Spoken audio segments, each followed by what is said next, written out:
how good you are. Out of the 5 duos who were in that situation, 2 made it out. 1 rifted, the other 2 shadow bombed, right? Everyone else got picked up. So using that utility in that circumstance to get another opportunity is fine. Proximity launcher into the common tack from Dmo, and the Ghost Boys get themselves into the top 10 as well. They're making a push for it. 50 points, 5 elims, 5 placement points so far. Proximity grenade launcher is out from Bizzle. It's fantastic. It's basically a guaranteed 70 chip right now, and they're looking for it. Dmo trying to find whatever angle he can, pushing through. Top 5 is the next place to threshold.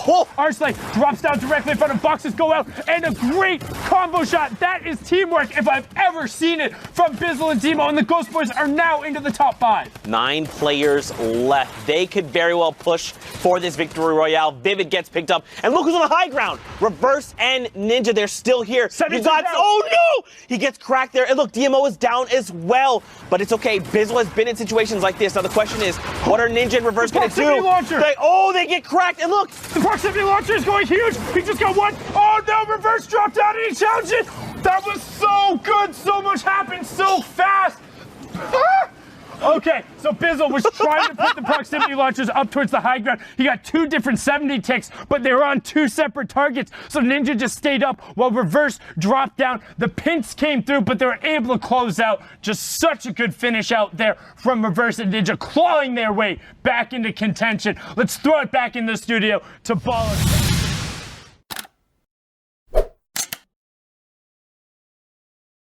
Our top 10 is top 5 as Cherish is inside of it. Reverse and Ninja still on the low ground. Lotus with a great slide around. Reverse with an even more heads-up play. Ninja's in your bottom right. Cartier Cole in your top right. Janik and Stowe on the mid-tarp as we have a 2v2v2. RPGs are coming out. Can they catch it? They catch it right away. Player gets dropped down. Ninja and Reverse make quick work of him, but then Ninja catches the rocket right on his face. Can he find some time? Watch Ninja in the bottom right. Cartier Cole in your top right now. You can see Reverse trying to get an angle to support him. Cole has got the RPG reloaded, begins to work top down. Ninja continuing to tarp himself out.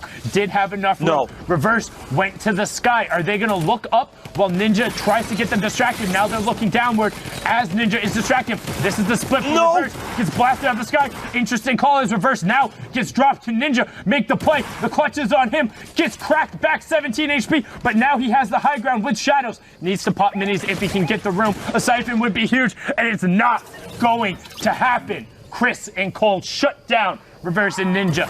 8 elims in the victory royale, pushing them up to 45 points. Man, that was, I respect the play for sure. Unfortunately, we have typical Gamer on mid-ground. Look at these Bolt Boys. They're still up top, just raining shots down, Shy. Yeah, we talk about knowing when to give up height, Pookie. These guys do not care at the moment. They have the advantage. They have the tools just in case it gets knocked down. It does not matter to them. They're going to try to exploit as much as they can, see if they can get any more angles on elimination. When do you think is the proper time to drop down from height, Pookie?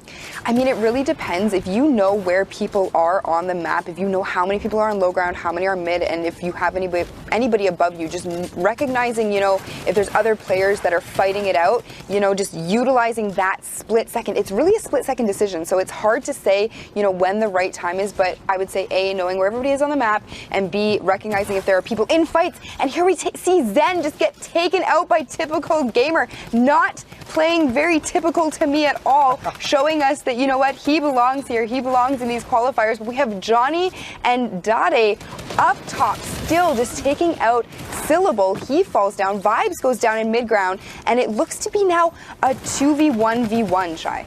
Absolutely. We look at these guys finally getting to drop down near the end of the 9th circle. Johnny looking for any shots while Dade plays up for insurance. Typical Gamer in a very sandwichy spot, but there is no yummy, scrumptious, delicious dessert for him today as he gets knocked. Sizer also going down at the very end. Johnny dropping down, doing all the work, while his duo Dade gets up there and gives him the info to play it out. 8 duos in total. ZexRow and Vinny looking very good here with their positioning. They have a ton of mats, a ton of utility. They're looking really good right now, Bala. Really good, that's for sure. I saw Vivid go down in the feed, so looking for 72 hours still, but ZexRow just bringing the pressure right onto Reverse, knowing that he can capitalize on this elimination, and then Vinny also having the path still, knowing that he can get right back to his teammate with the good awareness to realize he's getting shot from above. Now going to take the slurps, take some time to realize the situation. They're in top 5 in terms of duos right now, so all the point thresholds are clear. He's going to take out Kwanzi and then flexed right in the corner. Perfect pinch there from Vinny and ZexRow, and perfect opportunity to take that, but still getting pressured from all angles. Pookie. Yeah, and they are on mid-ground right now. They are getting pressure, but it doesn't matter. It's like they're playing on a completely different level right now. Their awareness in these builds is absolutely incredible. They own everything here. So being able to utilize the edits to drop down and control mid-ground the way they are, it's almost like low ground, but you've got a little bit of wiggle room to work with. A little bit of wiggle room to work with. We're coming into the final players here. The edits coming in at the same time from Vinny and ZexRow there. Perfect opportunity taken onto Seti. 5 players remaining, 3 total duos. They're completely on low ground right now, and they've got barely any more mats to work with. But guess who is still in the game? It's 72 hours. Still up on the highest point in the game, I believe. But hold on, a bunch of players making a play with the launch pad. Vinny's already up there, but Leo is going to take it. They're going to knock him down and force an engagement. Everything is going down. It's now ZexRow and Vinny who take complete control of that situation. It's all on to 72 hours down on low ground. Is he going to be able to clutch up against 2 of the most prolific fraggers in the game? These guys are known for grabbing tons of high elimination games. Right now, they're all waiting for it. The turret's going to come down, and that's not going to be anything that you want to see from 72 hours. ZexRow and Vinny clean up, and they're on their way to New York too. Congratulations to the TSM boys. You love to see it, but you can see in that match ball at the very end. That's the trouble you have on your lair, and then, just like Sypher did, you can just focus down and pick up anyone else on that low ground. V-Day up in this game as well, or Vide. Base Soldier now knocked down to a lower tier of height in the game. Shadow Bomb's available, but a baller as well as Opa is going to be forced to actually move around on foot in this zone. The baller might not be the best option moving around this cluster of low ground where there's so many builds. The baller has to bounce off multiple times as well. Cruels finally goes down. Opa now has to move on by himself. Does get a nice back shot towards an enemy who was not focused on the storm. You always got to protect your back as you're moving through. You never know who's going to have that much trouble moving into circle. Opa now smartly going up one height layer as well onto the mid ground. Base Soldier getting knocked down as well as Opa just continues his tirade on the whole server up on a campfire. Not sure if he recognizes, has no more mats left, so he can't go for the wall replace. Only has his reactions, his true wit, has his flicks up as well. Can he juke out? 2 HP, the Base Soldier. Elim comes clutch for him to get his first Siphon HP up, but he did end up dodging the shots. His movement is so good, but not good enough there as Wilds picks him up. Ranger now on the bottom, picking up the back of Wilds, and Mercs gets murked as well. Ranger hunting everyone else in the server. Subtle, who we saw earlier with these combo snipes and these sting grenade usages all across the map, is going to have height in this moment, Pookie. Yeah, and it's a 1v1v1, so you know what, Ranger had to unfortunately say goodbye to Sypher in that moment and just keep going. We have Subtle at the top, Bolt versus Duo, Bolt loves Duo, and Ranger down at the bottom. Looks like there's going to be a little bit of a play here for high ground. Bolt ends up taking it from Subtle, who was trying to do a little bit of a heal off, but Ranger's just sitting at the bottom waiting. Let's see, Ranger does have the most health at this point out of anyone. Subtle does have that chug splash, but it's not enough. Looks like he might have just ran out of mats. LV's Duo takes over that height, but Ranger with the shootout. LV goes down. You can build up, but you have to stay supported. You have to have that foundation. And it just wasn't there. And get double qualled with his dual partner as well. Kutorba dropping down a layer. We'll see if Vivid can find a way up. Vivid doing crazy things right now. Fortunately, the zone did go back in his favor, so he doesn't have to spend too many materials as it's going downhill. And he uses the one piece of metal to block that shot, and now he's looking for more. He's looking to refresh. He needs to find something, possibly both of these eliminations in the storm. Yes, this is going to be the mats that he needs to refresh. Not even much, though. Every single time he finds an elimination, there's not much at all. The edit coming through. Is he going to finish it off? Yes. But does he get the mats? Not really. Not really just yet, but taking the time, going back, still. Only 10 builds, really 15 builds here. Vivid, can you really do this right here with no mats from all the way back when? Clutching up, now into the top 5. He is doing this. The big thing about getting these low ground eliminations is that everyone else is also in shambles. The big wall Barrage coming in with the flintlock, just nice knowledge about where your materials are and where the angles are to get in. Has 2 heavy snipers available as well, so he takes multiple chances at moving through. Has to move up layers though. Silent edits coming in. Big Enas as well as Frat gets flown off that low ground as well. Vivid's just moving in ways I've never seen. Can he get that launch pad off? No. It might not be enough time. Vivid now going down to the zone is going to hold back as much as possible to see if the enemies were making a mistake, but that's the game. Hornet and Tickers playing the positional game there and winning it off with all this multi-high and low ground coming out. Look at these tarps, Bala. Yeah, this fossil is ridiculous as it goes all the way back. As high as they possibly can. Each one of those are healing for 20 HP, and it does have that area of effect, so using that as soon as you can is going to be great. But I like to see that they are able to actually take out a player as well. So Jaeyoung does take a little bit of damage, but he is going to get the 50 siphon off of that. It will bring him back up to 200 HP. Maximo and Jaeyoung looking very strong right now, taking out another player, absolutely just bodying these players in this lobby. You talk about Maximo, he's playing at the maximum potential at the moment from this high ground. Nevelak at the bottom with Pash. Looks like it's going to be a classic 2v2, but Jaeyoung has that momentum at the moment. Pash going to be looking for some shots, not being able to connect too much at the moment. Nevelak getting knocked down. Pash in a 1v1 now. Jaeyoung going for the finish. Both players actually going for the finishes for their respective HP. He's taking a lot of shield damage. Doesn't look like he has any more mats to use. Pash up top. Jaeyoung using that backup rift. Is it the right decision? We'll find out in just a moment. Any tree to land on, anything. Jaeyoung taking a lot of shots. Does he have a landing spot? 1 second left. The chug splashes coming in. Is it enough? Pash hit the storm. Oh my lord. Jaeyoung. What? The last second clutch.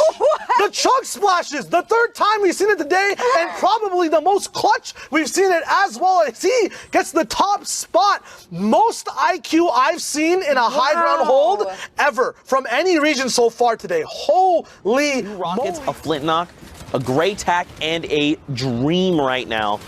Oh, the trap play! Did he get it? He does! Again, it's Phoenix. Ah! And I think that reset on that wall was perfectly timed to make sure that Phoenix gets stuck in that box right now. We're in the top 10. He takes what? damage to himself, and all of a sudden it's complete chaos as he does manage to find the elimination and the full elimination. There again, another one goes into his box. It's Lucas, but still Noberto staying up on the sides and going to find an opportunity to stay by himself right here. A lot of players fighting down below. 5 remaining. Scented actually ended up going out. I think Edgy earlier went out. So it's all of a sudden everybody for themselves here. One duo is still all the way up. I think it's Gabe and Snow. Snow XD, like another player we've seen, right? It's not. Wait, what? He's not part of the duo, sorry. Oh, no, I was just saying Snow XD is someone we've seen all tournament. That was just a completely separate thought. My bad. I did make that sound like it's chanting. I don't know what's going on with my brain today. I'm working on it. Noberto going to get traded out, though, so there's a single duo left. Oh, wait, what? Oh, my God! If you clutch this out, no, you're not going to do it. It's now a 1v1. That was ridiculous. It's Dopey against Gabe. I can't believe I just saw a heavy sniper no-scope in the final seconds of a game here. Dopey finally placing that campfire down as a circle. They're actually both campfiring and both at the same pace right now. Dopey looking for the shot, but Gabe is going to capitalize because he is waiting in the top. And he has the combat shotgun ready for Dopey. The victory royale goes to Gabe. We'll see if he can get those big shows off, playing with a classic loadout as Falconer misses a quick snipe but catches himself with that redeploy. He also has a heavy sniper available, which is not reloaded at the moment, but doesn't need to be, as the combat is the main player of his loadout at the moment. Another redeploy catch coming in, gonna make him a very, very sneaky and infamous coming in from the backside of the zone. Finally catches up to Arkram, gonna be looking for shots. Again, they own all the walls. The walls see and hear everything these duels are doing, and they're calling back saying, give me elims, it's my turn now. It's boom. My turn for elims. Falconer there using his shields to get himself healed up. We see Aiden unfortunately going down. His reign in this game is over. We have a cow at the very top, ultimate high ground, and here we have Arkram and Falconer down ultimate low ground, utilizing their builds to try and get those edits out, recognizing where there's opponent right on the other side of that wall. They're going to make the edit. They do. They make the edit. This is why it's so powerful to build out like that when you're on ultimate low ground. You need to be tarping like that because you have all the control, Shy. I believe Epic Will was also 4th, and he goes down when we last checked up on the leaderboards. Unfortunately, Falconer and Arkram, though, are both going to be alive in this endgame, as it is, and it looks like a 1v1v2 at the moment. LV going up Arcrum, Falconer gonna retain that high ground. We'll see if they can close this game out. Falconer dropping down as Arcrum stays up top. LV in a box, but gets bopped as he falls all the way down. Doesn't look like he had any mats left for that one, or maybe he fell down to the pressure. Very, very clean win from Falconer there. Very, very clean. There, he's gonna box him right out. This is so risky for him to keep doing this and keep redeploying in this fashion. They have 17 players remaining in this lobby, so you at any point in time have 14 people looking at you. He doesn't have any builds left, so he is going to have to use the redeploy to get down safely, but he goes down. Unfortunately, Slacks takes out Vinny, getting a little bit of revenge for his partner. You love to see it, Paula. That is revenge in this game. Everything right now is hinging on the fact that he's got revenge there, or got avenged there. Here, ZexRow now trying to also do the same for his duo partner, and it's now top 10. So we're going into the last zone, and it's not even that final threshold of top 5 or the Victory Royale either. Obviously, ZexRow now getting a little closer, opening that door so he can edit through and use that Shadow Bomb and continue forward and maybe get towards any more placements, but he's only on 27 mats.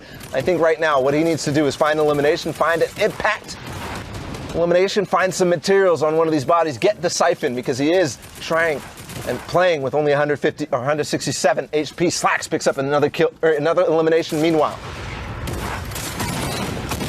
ZexRow just utilizing his tactical shotgun there to the finest. He gets Sean, takes him out, gets himself back up to full HP, picks up a little bit of build, but now effectively is done. He gets revenge! Slacks. It was a back and forth with this duo the whole game. And ZexRow finally goes down by the hands of Hart, who did lose his dual partner. So it's a 2v1 right here as Lord takes out the last player. No, sorry, Rokane and his teammate Lord take out the last player there in Hart. And the Victory Royale there for them is going to push them to 75. But I think they still need a little bit more than that, Pookie, because we just saw...